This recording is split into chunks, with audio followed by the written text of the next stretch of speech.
Hello guys, welcome back again sa aming YouTube channel, Hi Ellison TV. So dito sa part 2, ipapasyal namin kayo sa Otago Peninsula. Pupunta kami sa Larnac Castle and ipapakita namin sa inyo yung ibang landmarks dito sa Dunedin. Sana magawa natin lahat.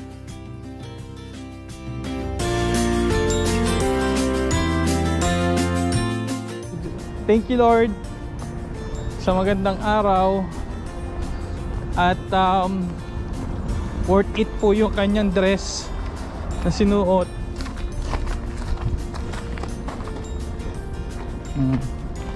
Ngayon po punta po kami sa saan tayo punta? Yung kasi last time na nagpunta kami sa Dunedin maulap din ho, kaya hindi niya nakita yung view. So ngayon papasyal ko ulit siya doon sa view na yun.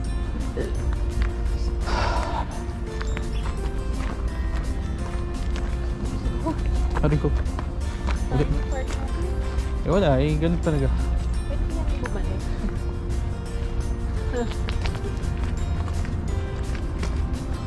Babalik kami guys.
So ayaw umakyat ng aking misis, so ako na lang mag-isa. Kasi nakapalda ako. So ayaw niya. Ako na lang daw mag-isa. So napakita sa inyo to. Laki na.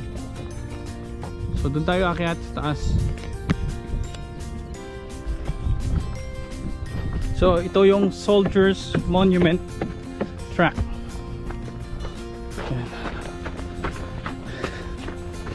Natin kung makakakita ng mabilis. Sayang araw.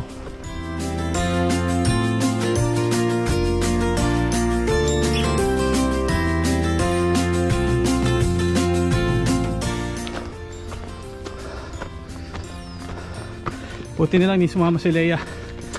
Kundi nakakapagod niya umakyat. Parang wala pa tayo sa kalahati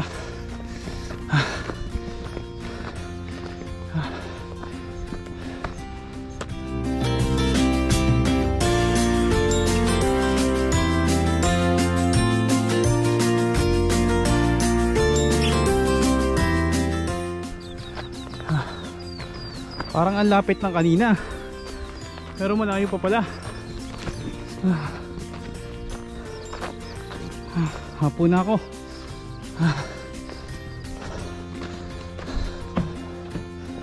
Kailangan natin marating to.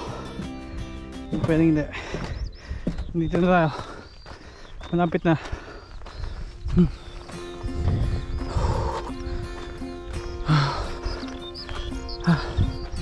So mga kaibigan, kung makikita nyo dito sa kabila ko, dito sa kabila makikita nyo yung syudad ng Dunedin. Hindi yung mga bahay dito sa kabila. Yan, yan. Yan, kung makikita nyo yung mga bahayan sa ibabaw ng bundok. Pero dito kung makikita nyo sa kanan ko, puro dagat na. Ito yung gusto nating marating. Hindi ko alain. Malayo pala to. At nakakapagod. Pero sa wakas, narating natin. Ay. Sulit. Sulit na sulit naman. Tingnan natin kung gaano kaganda ang view dito sa taas.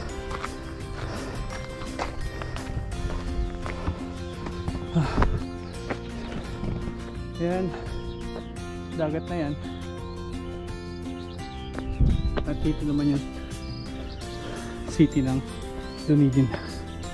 At ito yung monument. Yan. Yan yung monument.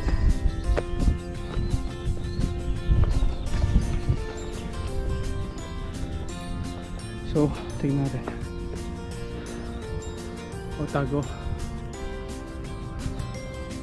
Otago Peninsula Fallen Soldiers Memorial 1914, Roll of Honor 1918. So, yun yung mga pangalan.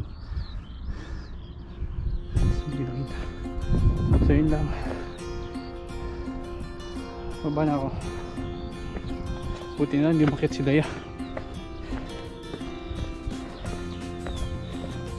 Magbalik na ako.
Nandito kami ngayon sa The Garden at Larnac Castle with my wifey Leia Espaldoni Tanzuaku. So let's go.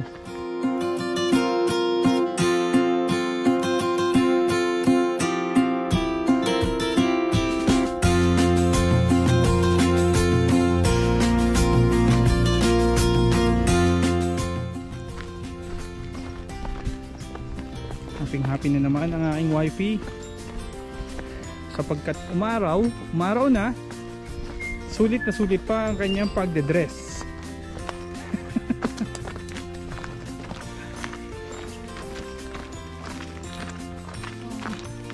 Sa forest po tayo pupunta. So, bago po tayo makarating ng castle, kailangan po talaga natin dumaan sa forest. So, parang mga kwento lang nila Snow White to. Guys, ito yung guide namin. So kung makikita nyo, pag binuksan natin yan, meron siyang isang malaking, parang may mapa. Yan. Ito yung garden. So, yung garden. And bukod dyan, may mapa rin sa loob ng castle. So yan. At tapos dito naman sa likod, makikita natin yung mga posible nating makita. So, nandun yung mga Mount Cook Lily. Merong high-tech hiking boot. Foxglove. Scottish Thistle. And kung ano-ano pa. Yan. Makita natin sa likod.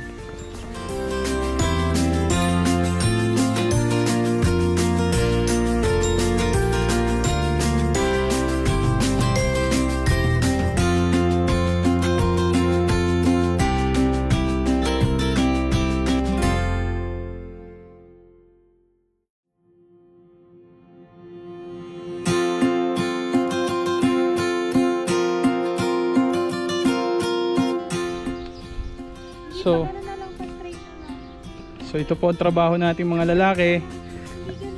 Ay, hindi daw ganan. So ito ang trabaho natin mga lalaki, ang maging taga-kuha ng picture. Pag nagkamali, lagot pa. Tara na. Ganda ha? Ang ganda. Siyempre, may ulitan naman eh.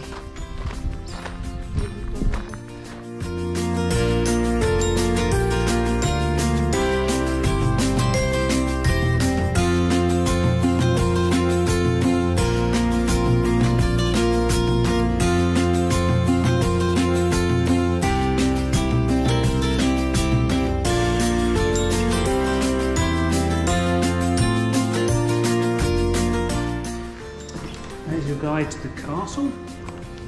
There we go. Thank you. So if you just, as you go through it, you'll see there's a map in the centre, shows you all the rooms that you can visit. It's quite a good idea to start downstairs. Okay. Just to have a look at the history room and all the information about the house and the people who've lived here. And then come back up to the top when you're ready and head off along the veranda, heading that way. And that takes you all through this floor. And then you'll find the stairs in the centre that take you up to the top. Excuse me. And then right at the very top, another little stone staircase takes you out onto the tower. Okay, so some great views up there, so make sure you do that. And then of course the gift shop is accessible from either outside or you'll see a sign that takes you down stairs. You can go through that way as well if you want. Thank you. Okay, have a Thank good you. time. See you later.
So yan na naman tayo. Ang roll natin. So roll natin yan, guys. So, dapat maganda siya. Tingin na konti. Okay.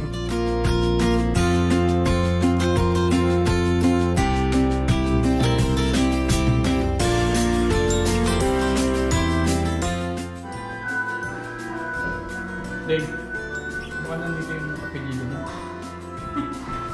Larnac Family Tree. Wala. Baka Puro nandito ang Larnac. malay mo. Puro Larnac. Snyden. Parang kilala ko to. Parang Merch. tita ko to, Alexandra. Alexandra Mercer. Parang tita ko yun.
nakalimutan ko.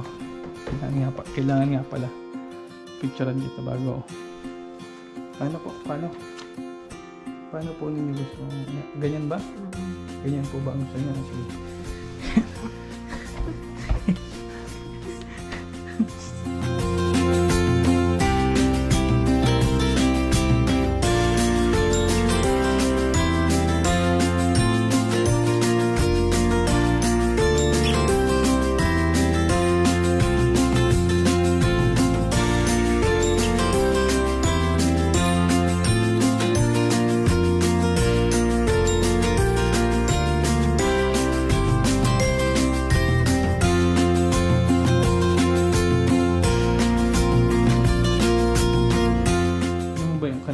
Yung kandilang to 1818 pa, year 1818 pa yan.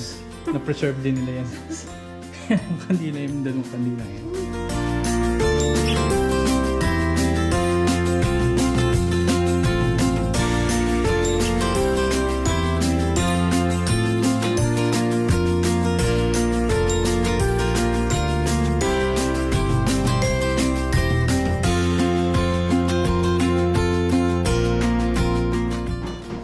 Sulok ng Larnac Castle ay pupuntahan natin. Ipapakita namin sa inyo itong Larnac Castle.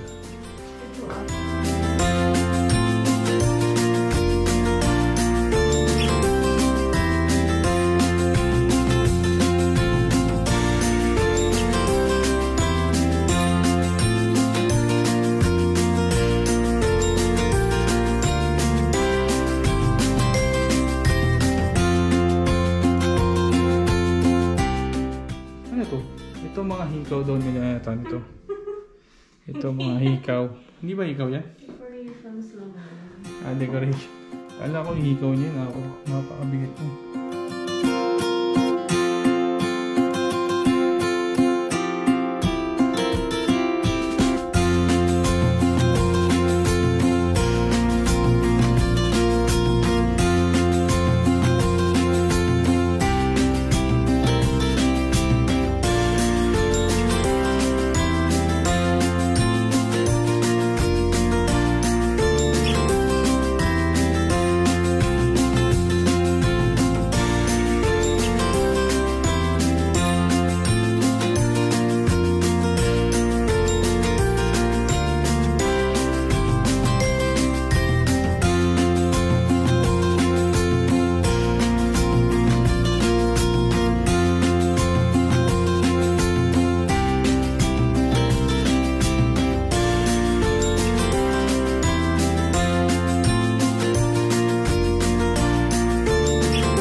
So, nasa taas tayo ng Larnac Castle. Ayun na, tok-tok. Flag ng New Zealand.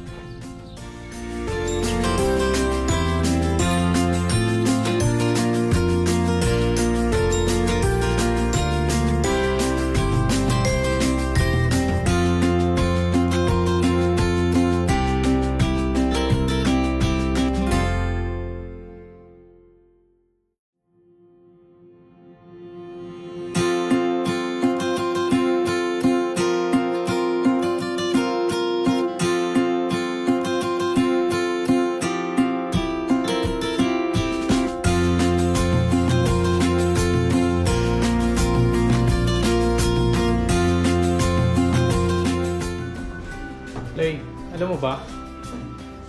Gantong-ganto yung mga suot ng lolo ko noon.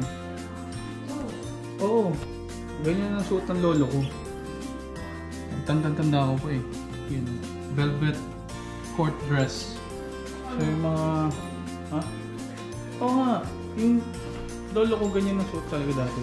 Bakit tinagtok sa baba? Noon? Batang maliit pa ako noon. Oo, lagi nga kaming nakasakay sa kabayo eh. Oo nga. Ang tawag pa nga sa akin ng lolo ko, Sedi.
Castle. Sana na-enjoy nyo yung Larnac Castle, yung loob ng Larnac Castle. So sana ma-appreciate nyo. Siya, pero maganda naman kasi na-preserve yung lahat. Preserve yung lahat, na-preserve. So yung iba, yung garden na kuhanan din namin yung ibang bulaklak dito sa paligid ng Larnac Castle. So guys, salamat sa panonood sa aming part 2. So abangan nyo yung part 3 namin dito sa Dunedin. And please like and subscribe to our YouTube channel. Maraming salamat!